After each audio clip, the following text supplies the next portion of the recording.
आप सभी को नवरात्रि की बहुत बहुत बधाई। हम आज जो टॉपिक डिस्कस करने वाले हैं आपके साथ में, वो माइक्रो इकोनॉमिक्स का बहुत ही इम्पोर्टेंट टॉपिक है। आप समझ ही गए होंगे, it is demand analysis. So demand in a journal concepts which everyone is used to hear frequently.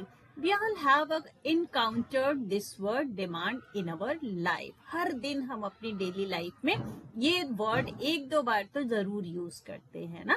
In simple sense, demand means desire to buy goods or services. It refers to purchase of goods and services as per our requirement. This is true in case of layman, but in economic sense demand is different. मतलब demand का in general simple way में अगर मतलब हम निकालें तो किसी भी प्रोडक्ट को, किसी भी गुड को, किसी भी सर्विस को, किसी भी वस्तु को खरीदने की इच्छा जताना, डिजायर करना ही डिमांड कहलाती है ना. It refers to purchase of good and service as per our requirement. अपनी जरूरत के हिसाब से चीजों को खरीदना ही डिमांड है. ये कहीं हद तक, काफी हद तक लेमैन लैंग्वेज में, मतलब इन जर्नल डेली लाइफ में ये मीनिंग को हम एक्सेप्ट कर लेते हैं ना. लेकिन जब आप इकोनॉमिक सेंस में डिमांड की बात करते हैं तो वो केवल और केवल डिजायर नहीं है.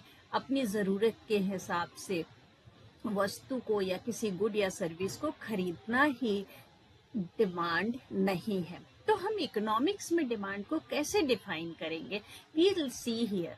इन economic sense demand can be termed as individual desire to purchase various commodities और service, readiness to pay for the goods and services, and he must purchase proper purchasing power to buy good and services. तो आपने देखा होगा economics की definition में दो चीजें और ऐड हुई.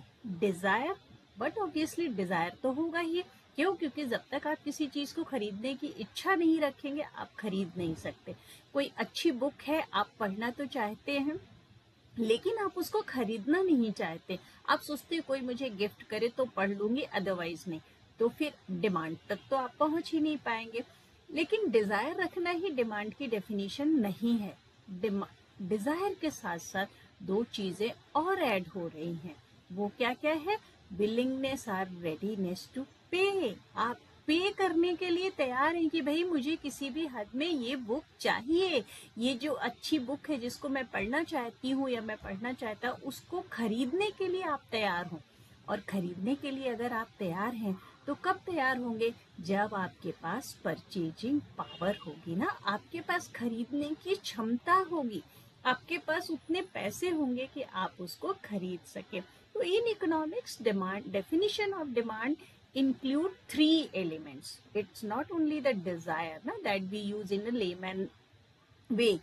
या घरों में जो हम यूज करते हैं, ये क्या क्या यूज करता है? डिजायर, विलिंगनेस, रेडीनेस टू पे एंड प्रॉपर परचेजिंग पावर ना. बट इसके अलावा भी कुछ और भी है यहाँ पे, फैक्टर्स या पैरामीटर्स आप कह सकते हैं, जो डिमांड के लिए जरूरी होता है. वो क्या है?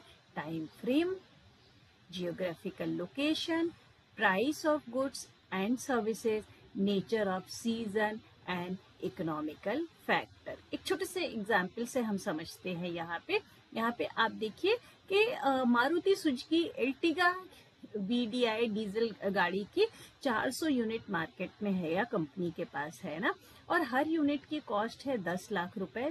2018-19 की गुजरात का एक हमने छोटा सा एग्जाम्पल कंसीडर किया. अब इससे आपको समझ में आ जाता है कि तो सारी चीजें यहाँ पे पैरामीटर इंक्लूड हो रहे हैं कि जियोग्राफिकल लोकेशन क्या है, तो गुजरात है, तो ये गुजरात वालों के लिए है. क्या हम इतनी प्राइस दे सकते हैं? तो कंपनी ने पहले से ही प्राइस बता दी, आर यू रेडी टू पे दिस थिंग, और उसने मॉडल बता दिया है. तो क्या आपको इस मॉडल को खरीदने की डिजायर है? आप उसको परचेज करने के लिए तैयार हैं? और क्या आपके पास इतना पैसा है? साथ के साथ जियोग्राफिकल लोकेशन आपकी दी हुई है, कहाँ के? गुजरात के लोगों को ना. तो इस तरीके से, और टाइम फ्रेम कौन था? 1890। उस टाइम पे गुजरात के लोग क्या इस गाड़ी को खरीदना चाहते हैं, क्या उनकी उतनी परचेजिंग पावर है और वो पे करने को रेडी है या नहीं।